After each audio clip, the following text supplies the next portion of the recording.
নমস্কার। আজকে আমরা ক্লাস 3 এর বা তৃতীয় শ্রেণীর একটি ইংরেজি বা ইংলিশের কিছু কোশ্চেন অ্যান্সার সলভ করার চেষ্টা করব আসন্ন থার্ড ইউনিট টেস্টের জন্য। চলুন শুরু করা যাক। 1. Underline the correct answer. সঠিক উত্তরটির তলায় দাগ দিতে হবে। 1. Tree makes the world. গাছেরা পৃথিবীকে করে। Yellow, green, red. এখানে সঠিক উত্তর হচ্ছে গ্রিন। গ্রিনের তলায় দাগ দিতে হবে। 2. Wild animals live in the. বন্য পশুরা থাকে হোম, ফরেস্ট, ওয়াটার। সঠিক উত্তরটি হবে ফরেস্ট। 3 নম্বরে আছে root, stem, flower helps a tree to draw water from soil. মাটি থেকে জল শোষণ করতে সাহায্য করে রুট, স্টেম, ফ্লাওয়ার। সঠিক উত্তর হবে রুট অর্থাৎ শিকড়। 4 নম্বরে আছে there was an old mango, apple, banana tree in a farmer's garden. কৃষকের বাগানে ছিল একটি পুরনো। এখানে উত্তর হবে ম্যাঙ্গো অর্থাৎ আম গাছ। তারপরে 5 নম্বরে আছে দ্য হানি ওয়াজ। মধু ছিল বিটার, সাওয়ার, সুইট। এখানে উত্তর হবে সুইট অর্থাৎ মিষ্টি। 2 নম্বরে বলেছে write the parts of a tree. একটি গাছের বিভিন্ন অংশের নাম লিখতে হবে। আমরা এখানে লিখতে পারি রুট অর্থাৎ শিকড়, স্টেম অর্থাৎ কাণ্ড এবং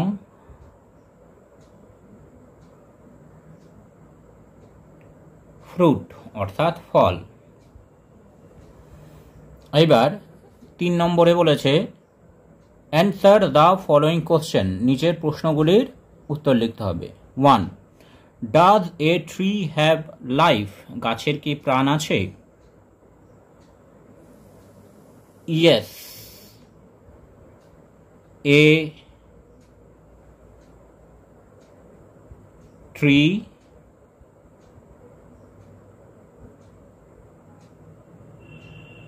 হ্যাজ লাইফ। গাছের প্রাণ আছে। 2 নম্বরে বলেছে which part of a tree ড্রজ water. গাছের কোন অংশ জল শোষণ করে?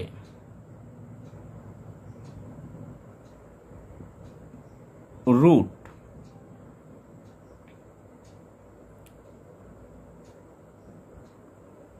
ড্রজ ওয়াটার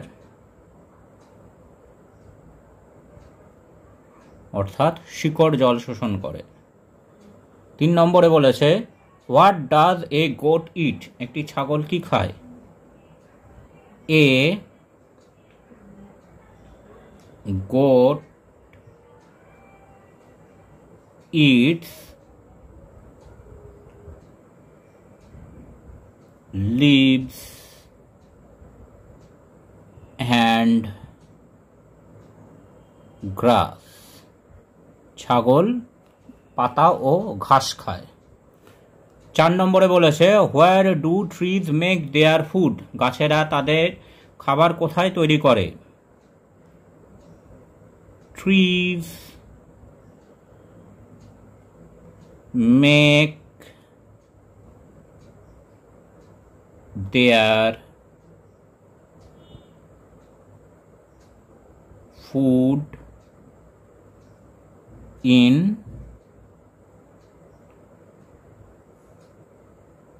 their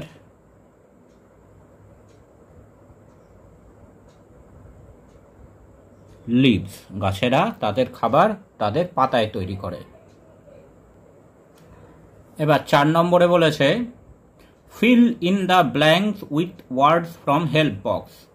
নিচে বক্সে যে শব্দগুলি আছে সেগুলি দিয়ে ফিল ইন দ্য ব্ল্যাঙ্কস করতে হবে। এখানে আছে সুইট মিষ্টি, লিভ বাস করে, ফার্মার চাষি, লিসেন অর্থাৎ শোনা। এ, এখানে আছে a dash grows vegetables for us, আমাদের জন্য সবজি উৎপাদন করে, এটা হবে farmer.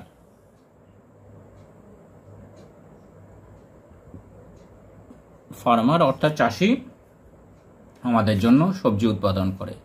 B, squirrels dash in the tree, কাঠবিড়ালি গাছে বাস করে, এখানে হবে লিভ, বাস করে। সি, আই লাইক ড্যাশ, আমি পছন্দ করি, সুইট, আমি মিষ্টি পছন্দ করি, I like sweet. Always dash to your teacher, always listen, শিক্ষক মশাইয়ের কথা শুনবে, অলওয়েজ সর্বদা লিসন টু ইয়োর টিচার, শিক্ষক মশাইয়ের কথা শুনবে। এইবার 5 নম্বরে বলেছে ম্যাচ দ্য ওয়ার্ডস কারেক্টলি, অর্থাৎ বাঁ দিকের যে শব্দগুলি আছে তার সাথে ডান দিকের শব্দগুলি মেলাতে হবে। বাঁ দিকে আছে শার্প অর্থাৎ তীক্ষ্ণ, হলো মানে গর্ত,